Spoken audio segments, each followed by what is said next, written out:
चीनी मिल के अधिकारी जो मैनेजर है, मैं उनकी बात आपको बता रहा हूं। उन्होंने कहा कि मुझे लगभग 12 साल हो गए चीनी मिल में काम करते हुए, और जब से मैंने काम करना शुरू कर दिया चीनी मिल में, तभी से मैंने घर में चीनी लाना ही बंद कर दिया। मैं तब से अपने बच्चों को चीनी खिलाता ही नहीं हूं, जबकि नौकरी से सैलरी वहीं से मिलती है, मगर चीनी नहीं। मैंने कहा कि आखिर कौन सी घटना घटी जिसके कारण से आपने ऐसा किया? तो उन्होंने बताया एक छोटी सी घटना, कि चीनी मिल में जो ये पानी निकलता है ना, चीनी के बनने के बाद उस प्रोसेसिंग में जो पानी निकलता है, उस पानी में वो सारा केमिकल भी मिक्स रहता है, और उस पानी को चीनी मिल वाले लोग अक्सर एक टंकी में जमा करके रखते हैं। ये सभी चीनी मिल वालों के पास में होता है, आप भी कभी जाएंगे तो आपको भी पता चलेगा।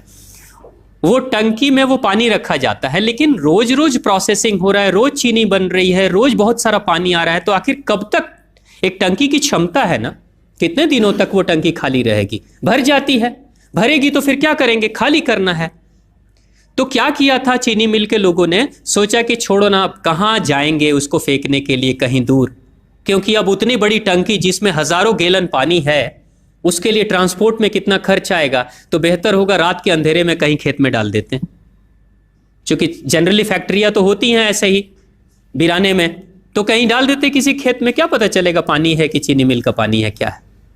तो ये सोचकर मैनेजमेंट वाले लोगों ने रात में ही उस पानी को खेतों में छुड़वा दिया, और नतीजा ये हुआ कि उस खेत की सारी फसल जल गई, मिट्टी बंजर हो गई।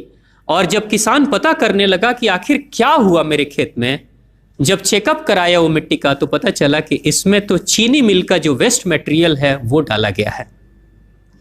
तब उसको खबर मिली कि हाँ, किसी स्टाफ ने बताया कि हाँ, हमारे चीनी मिल से ही पानी डाला गया था आपके खेत में, और पूरी मिट्टी बंजर हो गई।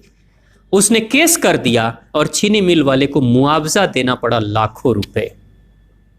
तभी से वो स्टाफ कहते हैं कि जो मिट्टी को बंजर कर दे वो इंसान के शरीर में जाए तो क्या करेगी। उसी के बाद से मैंने अपने घर में चीनी लाना बंद कर दिया। और सच्चाई है, लगभग अगर आप देखेंगे तो अंग्रेजों के आने के समय अंग्रेज पहला चीनी मिल इन्होंने भारत में ही लगाया था। पहला चीनी मिल भारत में ही अंग्रेजों का लगा, और अंग्रेजों ने चीनी की शुरुआत की। भारत के लोग गुड़ खाते थे, चीनी नहीं खाते थे। उन्होंने बहिष्कार किया, बिल्कुल नहीं, लेकिन चीनी और चाय पत्ती दोनों के लिए लोगों को तैयार किया गया था। चाय पिला पिला कर फ्री में चीनी के लिए तैयार किया गया, और चाय के लिए भी तैयार किया गया। अंग्रेज ने जब से ये शुरू किया है, और पिछले 50 वर्षों से हमारे समाज में चीनी खाने का प्रचलन बहुत तेजी से बढ़ा है, और उसी समय से भारत के लोगों के बच्चों के शरीर में कैल्शियम की कमी होनी शुरू हो गई है। अगर कोई मां, अगर कोई बहन जो गर्भवती हो, गर्भकाल के दौरान अगर चीनी का सेवन अगर कोई बहन कर रही हो, तो चांसेस ज्यादा होते हैं गर्भपात होने के। कोई मां अगर बच्चे के जन्म से पहले 1 साल पहले से ही चीनी छोड़ दे और सामान्य भोजन करे, अपना ही दूध बच्चे को पिलाए, और कम से कम 5 साल तक बच्चे को चीनी ना खिलाए, खुद को चीनी ना खिलाए, उस बच्चे को कभी भी ऑस्टियोपोरोसिस की समस्या नहीं हो सकती। कैल्शियम की कमी उसके शरीर में कभी नहीं होगी। चीनी जब जाती है आपके शरीर में, तो बाहर जब निकलती है तो अकेले नहीं निकलती, कैल्शियम लेकर निकलती है। चीनी कैल्शियम लेकर निकलती है, हड्डियों को गलाकर निकलती है।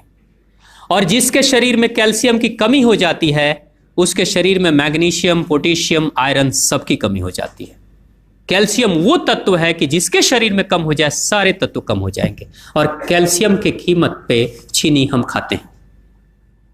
भारत, पाकिस्तान, बांग्लादेश, नेपाल, ऐसे कुछ देशों के अलावा दुनिया के बहुत सारे ऐसे राष्ट्र हैं जहां चीनी का इस्तेमाल ही नहीं होता। आज भी चीनी खाते नहीं, बहुत सारे देश नहीं खाते बिल्कुल।